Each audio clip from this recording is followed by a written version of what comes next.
एक जंगल था जिसमें बहुत सारे पेड़ थे और उस जंगल में बहुत सारे जानवर रहते थे। जंगल के बीच में एक बड़ा सा पेड़ था जिस पर मीठे मीठे फल लगते थे। उस पेड़ के पास एक छोटा सा तालाब भी था जहां साफ पानी था।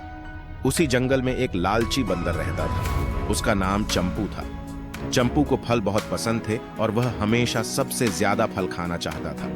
वह कभी किसी और जानवर के लिए कुछ नहीं छोड़ता था। जब भी वह फल तोड़ता तो जरूरत से ज्यादा तोड़ता और आधे से ज्यादा गिरा देता या खराब कर देता। एक दिन चंपू को बहुत जोर की भूख लगी। वह उस बड़े फल वाले पेड़ पर चढ़ा। पेड़ पर बहुत सारे पके हुए और मीठे मीठे फल लगे थे। चंपू की खुशी का ठिकाना नहीं रहा। उसने सोचा, आज तो मैं सारे फल खा जाऊंगा, एक भी फल किसी और के लिए नहीं छोड़ूंगा। चंपू ने एक एक करके फल तोड़ने शुरू किए। वह इतने सारे फल तोड़ रहा था कि उसकी दोनों बाहें भर गई। कुछ फल उसने अपनी गोद में भी दबा लिए। वह इतना लालची हो गया था कि और भी फल तोड़ना चाहता था। लेकिन जब उसने अपनी बाहें और गोद भरी हुई देखी तो उसे समझ नहीं आया कि अब वह और फल कैसे पकड़े। उसने सोचा, अगर मैं एक फल और पकड़ने की कोशिश करूंगा तो जो फल मेरे पास हैं वे नीचे गिर जाएंगे। फिर भी उसकी लालच कम नहीं हुई। उसने एक और बड़ा सा फल देखा और उसे पकड़ने की कोशिश की।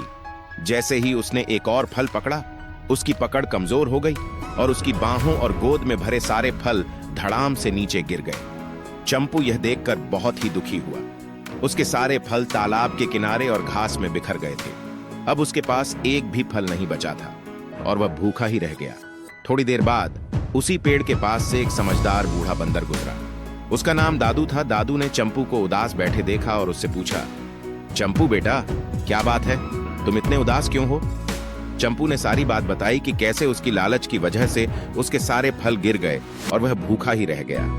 दादू ने मुस्कुराते हुए कहा, चंपू बेटा, तुमने एक बहुत बड़ी सीख ली है। आज याद रखो, लालच हमेशा बुरा होता है। अगर तुम उतने ही फल तोड़ते जितने की तुम्हें जरूरत थी तो तुम आराम से खा पाते, लेकिन ज्यादा पाने की चाह में तुमने सब कुछ खो दिया। चंपू को दादू की बात समझ में आ गई। उसने अपनी गलती मानी और दादू से वादा किया कि वह अब से कभी लालच नहीं करेगा। उसने सीखा कि बुद्धिमानी इसी में है कि हम अपनी जरूरत के हिसाब से चीजें लें और दूसरों के बारे में भी सोचें।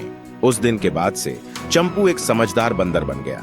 वह सिर्फ उतने ही फल तोड़ता जितनी उसे जरूरत होती और बाकी फलों को दूसरे जानवरों के लिए छोड़ देता था। इस कहानी से हमें यह सीख मिलती है कि लालच करना गलत बात है। हमें उतनी ही चीज लेनी चाहिए जीतने की हमें जरूरत है। तो दोस्तों, यह कहानी आपको अच्छी लगी हो तो वीडियो को लाइक और चैनल को सब्सक्राइब जरूर कर देना, क्योंकि हमें वीडियो बनाने में बहुत ज्यादा मेहनत लगती है। आपकी एक लाइक हमारे लिए बहुत महत्वपूर्ण है, तो प्लीज वीडियो को लाइक जरूर करें। धन्यवाद। मिलते हैं किसी और वीडियो, तब तक के लिए खुश रहिए।